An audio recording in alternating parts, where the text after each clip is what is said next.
With that, I want to go to my good friend and sadly retiring member. So it's also his last appearance here. And Mr. Rigell, you've made great contributions to this committee. You will Thank be you. very Even though I'm greatly way missed down in here on the Congress. end, listen, what a privilege it is to serve on your committee and with the ranking member and just the individuals that we get to interact with. And I join the others in thanking you for your service. I want to talk about something that's affecting so many American families, Alzheimer's.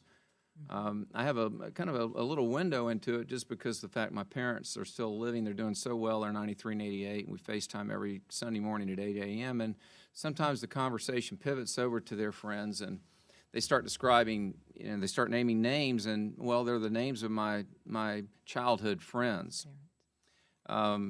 Their parents, of course, their parents. And so I know them, and they have to talk about how painful it is because they don't know where they are, and all those other symptoms of that horrific disease. And I know that we increased research by 60%, and I am so supportive of that. But as I think about how we've extended the length of life but not the quality of life, and I think about how organizations from time to time miss real critical moments, like the housing crisis of 08, 09, we missed that. We didn't really see that coming, at least most people didn't. And like the Challenger disaster, if you look back at it from a managerial standpoint, they could see where they went wrong. And I feel like we're in that same boat with respect to Alzheimer's.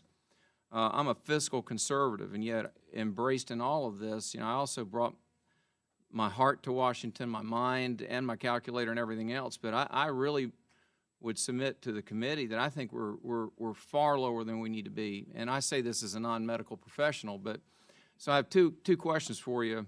The first one is, how have we managed that 60% increase? And please don't spend too much time on that because our time runs out so quickly. But I want to ask a hypothetical question. I think you'll appreciate the question. But if you could invest in that particular area, not to the detriment of the other areas, I'm giving you a hypothetical. If you could just, because at some point the water starts to flow out of the glass. I mean, there's just more money than we can really apply to the research. But what is that theoretical limit of what you would want to apply to research to Alzheimer's?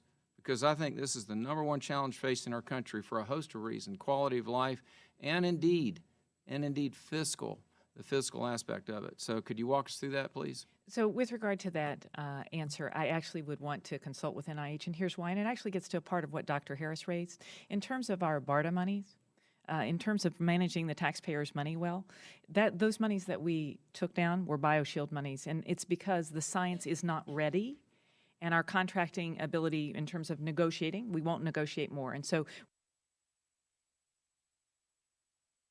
actually is related to where the science is, because I wouldn't just want to put out a number. I actually would want to know that we believe that we could spend the money well. And so I'm happy to talk to our colleagues at NIH and get back to you with that, because I actually think that is important, that when we care deeply about things and are passionate about them, I still think we have to use some methods of standards with regard to can we I spend absolutely the money. And I'm sure you agree with that. Yes.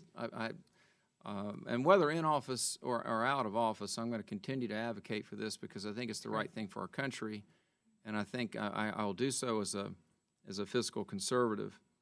It may surprise the chairman, but I was actually called out just a little bit in the Financial Services Committee by one of our colleagues on the other side, saying that I was like raising my voice, I believe, or something, because it was the office, the Management and Budget Director there, and I was actually pressing this whole point about our fiscal situation, and I share the views that have been expressed here, particularly on our side here, that I don't believe the administration has fully grasped the threat of our the risk that we have, and he's not fighting for it. I didn't see him fight for it in the State of the Union, for example. I walked out just really stunned at the lack of attention to this matter, and I acknowledge easily and quickly that both sides have contributed to it, but I'm 1/435th of one half of this part of the government that actually works on all this. He's one half, and I'm just going to take this opportunity to share with you, as I did with